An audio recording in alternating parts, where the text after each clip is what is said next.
ये देखो फिर से शुरू हो गई। मैं तो परेशान हो गई हूँ इस लड़की से। क्या हुआ माँ, क्यों इतना गुस्सा कर रही हो?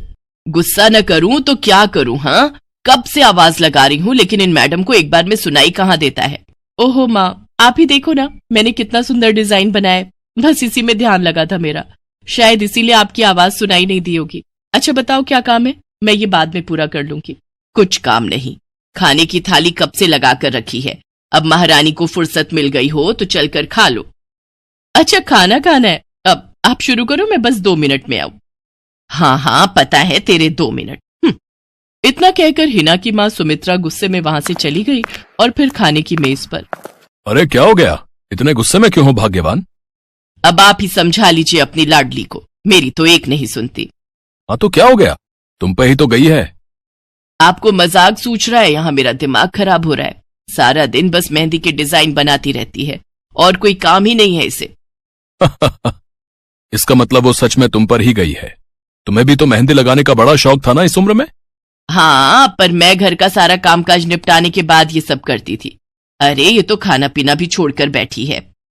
सुमित्रा अपने पति सुरेश से हिना की शिकायतें कर ही रही थी कि तभी हिना वहां आ गई। क्या बनाया माँ? खुशबू तो बड़ी अच्छी आ रही है। मिल गई तुझे फुर्सत? हाँ माँ, देखो ना मेरा आज का डिजाइन, पापा देखिए ना कैसा है। सच में डिजाइन तो वाकई बढ़िया बनाया है लाडो। ये लाडो बोल बोल कर आपने ही इसका दिमाग खराब करके रखा है। मेरी जान को कितना काम है पता है, ती जा रही है, मगर ये लड़की मेरी बिल्कुल मदद नहीं करती। ओहो, आज सिर्फ खरी खोटी ही सुनाओगी या कुछ खाना भी मिलेगा भाग्यवान? सुरेश की बात सुनकर सुमित्रा की हंसी निकल गई और उसे हंसता देख सभी लोग हंसने लगे। हिना अपने माता पिता की अकेली संतान थी। हिना को बचपन से ही मेहंदी के नए नए डिजाइन बनाने का बड़ा शौक था। वो कागज पर रोज कुछ न कुछ नया बनाने की कोशिश करती और फिर उसे अपने या अपनी माँ के हाथों पर लगाती। हिना के कॉलेज की पढ़ाई भी अब पूरी हो गई थी, तो अब उसके लिए रिश्ते आने भी शुरू हो गए थे। अरे सुमित्रा कहाँ हो, जल्दी आओ। क्या हुआ जी? जरा इस फोटो को तो देखो, कैसा है लड़का? दिखने में तो बहुत ही बढ़िया है। हाँ, वो कानपुर वाले फूफा जी है ना, उन्होंने बताया है इस लड़के के बारे में। अपनी हिना के लिए कैसा रहेगा? लड़का काम क्या करता है और परिवार में कौन कौन है? फूफा जी बता रहे थे कि कानपुर में इनका अपना कारखाना है, वहां ये अपना दोने पत्तल और डिस्पोजल वगैरह बनाते हैं। ये अच्छा पैसा कमा लेता है, फूफा जी की रिश्तेदारी में है। हाँ, पर उससे पहले ये फोटो एक बार हिना को तो दिखा दो, उसे लड़का पसंद आ जाए तभी बात आगे बढ़ानी चाहिए ना। अरे हाँ, ये भी सही कह रही हो। लाडो, ओ लाडो, अरे कहाँ है बिटिया? सुरेश ने फौरन जाकर कमल की फोटो हिना को दिखाई तो हिना को भी कमल पसंद आ गया। उधर कमल को भी हिना पहली ही नजर में भा गई और इस तरह से कुछ ही दिनों में कमल और हिना की शादी खूब धूमधाम से हो गई। शादी के बाद कमल और हिना अपनी गृहस्थी में बहुत खुश थे। फिर एक शाम। ये क्या लिख रही हो हिना? लिख नहीं रही हूँ, मेहंदी का डिजाइन बना रही हूँ। अच्छा, पर कागज पर क्यों? प्रैक्टिस तो रोज ही करनी होती है ना, तो इसीलिए कागज पर डिजाइन बनाती हूँ।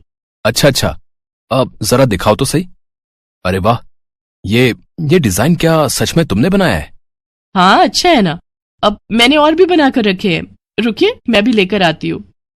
हिना ने अपने बनाए सारे डिजाइन्स कमल को दिखाए जो कमल को बहुत पसंद आए और उसने हिना की खूब तारीफ की। सब कुछ अच्छा चल रहा था और ऐसे ही हंसी खुशी दिन बीत रहे थे। लेकिन फिर एक सुबह। हेलो, क्या हुआ राठी जी, इतनी सुबह सुबह फोन क्यों किया? सर आप जल्दी से आ जाइए, गजब हो गया, अपनी फैक्ट्री में आग लग गई है सर, सब कुछ जल गया सर, कुछ भी नहीं बचा सर, जल्दी आ जाइए आप। फोन पर अपने मैनेजर की बात सुनकर कमल के पैरों तले जमीन खिसक गई। फैक्ट्री पहुंचा तो देखा वाकई फैक्ट्री पूरी तरह से जल रही थी। तभी एक जलती हुई बड़ी सी लकड़ी कमल पर आ गिरी, जिसकी वजह से वो बुरी तरह झुलस गया। उसे फौरन अस्पताल पहुंचाया गया और यहाँ से सब कुछ बदल गया। फैक्ट्री के काम को बढ़ाने के लिए कमल ने हाल ही में कई सारी नई मशीनें लोन पर खरीदी थी।